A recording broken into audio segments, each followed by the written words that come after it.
যে কারণে তো আজকে এই অবস্থা। আমি আজকে দাবি করতেছি, আগেও দাবি করছি, প্রেস ক্লাবের আমি ব্যক্তিগত কিছু কিছু লোকজন এসেছে, তাদের সাথে প্রোগ্রাম করেছি, কেউ সময় দিতে 7 দিন পরে কিন্তু আমি আত্মহত্যা করবো যদি আমার চিকিৎসা না হয়।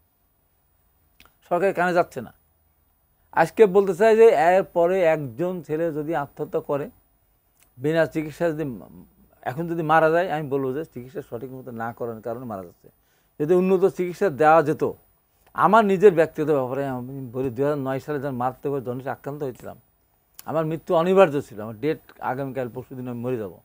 সেই সময় দেশনেত্রী বেগম খালেদা বিরোধী দল আমার লিভার ট্রান্সপ্লান্ট করার কথা ছিল, 1 কোটি টাকার উপরে লাগার কথা ছিল। আমাকে উনি, আমার চিকিৎসার টাকা নাই, ছিল না, এখনও নাই, উনি আমাকে পাঠিয়েছিলেন বলেই, সিঙ্গাপুরে গিয়েছিলাম বলেই, আল্লাহ আমাকে হাত রেখেছে বলেই একটা চিকিৎসা নিতে পেরেছিলাম। এই যে ছেলেগুলি মারা যাচ্ছে বা এই যে বিভিন্ন হচ্ছে, বিভিন্ন জায়গায় আছে, এই সরকার চিকিৎসা ঠিক মতো দেয়, তাহলে তো এই অবস্থা না। অনেকের চোখ হয়তো ভালো হতে পারতো, অনেকের একটা হাতে কেটে নাও ফেলতে হতো, একটা পা হাতে কেটে নাও ফেলতে হতে পারতো। এই জন্য টোটালি এই অবহেলার জন্য অবশ্যই সরকারকে দায়ী নিতে হবে। এবং আমি এখনও মনে করি এখানে উজাড় করে দিতে হবে, উজাড় করে দিতে হবে। এখানে যারা আহত হয়েছে তাদের পাশে দাঁড়াতে হবে, যারা শহীদ হয়েছে সেই পরিবারগুলি যেন কষ্ট না পায়, না খেয়ে রাস্তায় রাস্তায় মানুষের কাছে দাঁড়িয়ে দাঁড়িয়ে যেন তার ঘুরে বেড়াতে না হয়।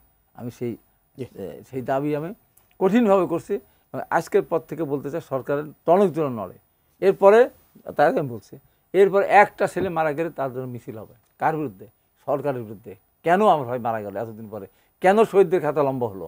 তৎকালীন প্রেসিডেন্ট জিয়াউর রহমান একটি অধ্যাদেশ দিয়েছিলেন, সেই অধ্যাদেশ 2018 সাল পর্যন্ত বহাল ছিল।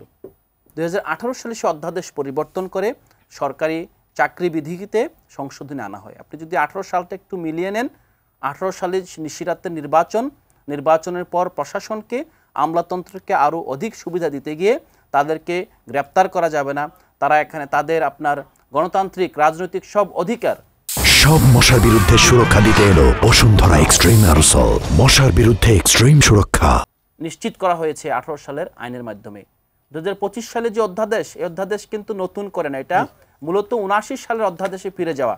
আমি শুধু একটা কথাই বলবো যে এখনও যারা এই অধ্যাদেশের বিরুদ্ধে আন্দোলন করছেন, আপনাদের জায়গায় হয়তো মনে করতে পারেন আপনারা যৌক্তিক, বাট আপনারা মাথায় রাখতে হবে যে আপনারা এই প্রজাতন্ত্রের সেবক, এই প্রজাতন্ত্রের কর্মচারী। আপনি প্রজাতন্ত্র আপনাকে যেভাবে চালাবে আপনি সেভাবে চলতে হবে।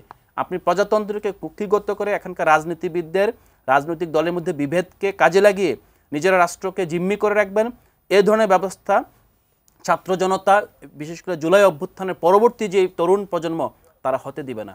তাই আমরা বলবো যে এটা শুধু এনসিপির না, এটা মূলত জুলাই গণ অভ্যুত্থানকারী নেতৃত্ব দানকারী ছাত্র জনতার, যেখানে বিএনপি আছে, জামাত ইসলামী আছে, অন্যান্য দলগুলো আছে, সাথে এনসিপি আছে।